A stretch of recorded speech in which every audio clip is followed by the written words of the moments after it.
The Lord be with you and your loved ones as we continue reflecting upon the words of Pope Francis and how he has invited us to draw near to the Lord during this time of the coronavirus.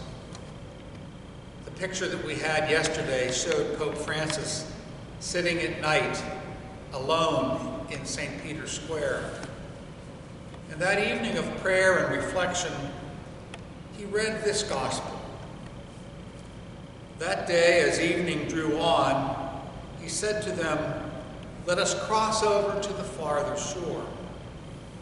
Leaving the crowd, they took him away in the boat in which he was sitting, while the other boats accompanied him.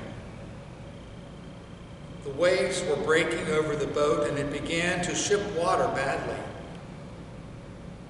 So Jesus was in the boat, in the stern, through it all, sound asleep on a cushion. They finally woke him and said to him, "Teacher, does it not matter to you that we are going to drown?" He awoke and rebuked the wind and said to the sea, "Quiet, be still." The wind fell off and evening drew near. Everything grew calm. Then he said to them, "Why are you so terrified? Why are you lacking in faith?" A great awe overcame them at this.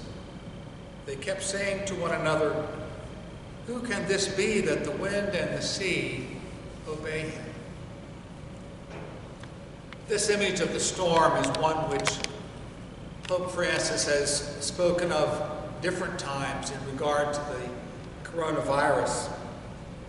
It's a storm, a turbulent storm that's come upon our world, catching us off guard, but realizing we are all in the same boat, the whole world.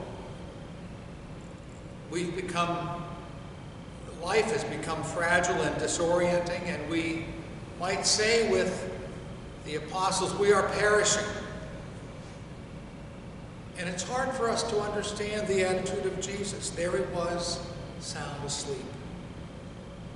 And after they wake him and calms the storm and the wind, he says, "Why are you afraid?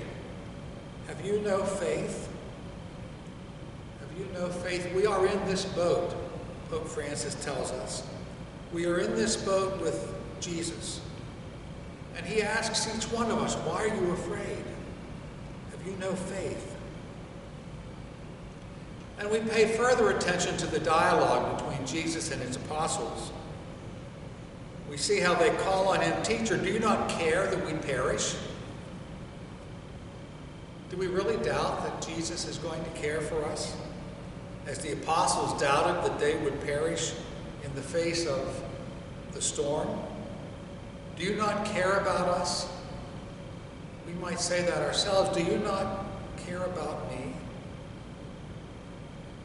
Once they call upon him, which already shows their faith, he saves his disciples from their discouragement because he is with them. The storm of the pandemic has exposed our own vulnerabilities and our uncertainties, and our clear ideas of how life should go on have been ravaged by a storm, have been ravaged by a way that the storm has taken control of our life, changed everything for us. We're reminded of the words of the prophet Joel, "Return to me with all your heart."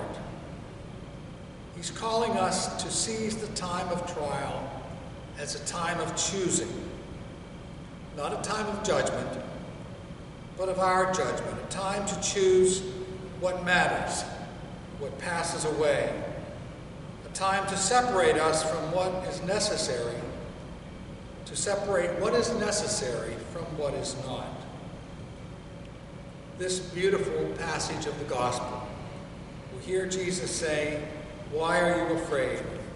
Have you no faith?" The Lord is inviting us to awaken our faith, to trust that we have an anchor, that by his cross we are saved. And we realize that we are not saved alone, but we are one with Christ, that we are all in this together, and that we support and sustain one another. May God bless you and your loved ones as we ride out the storm of this pandemic, trusting always in God's love for us. May God bless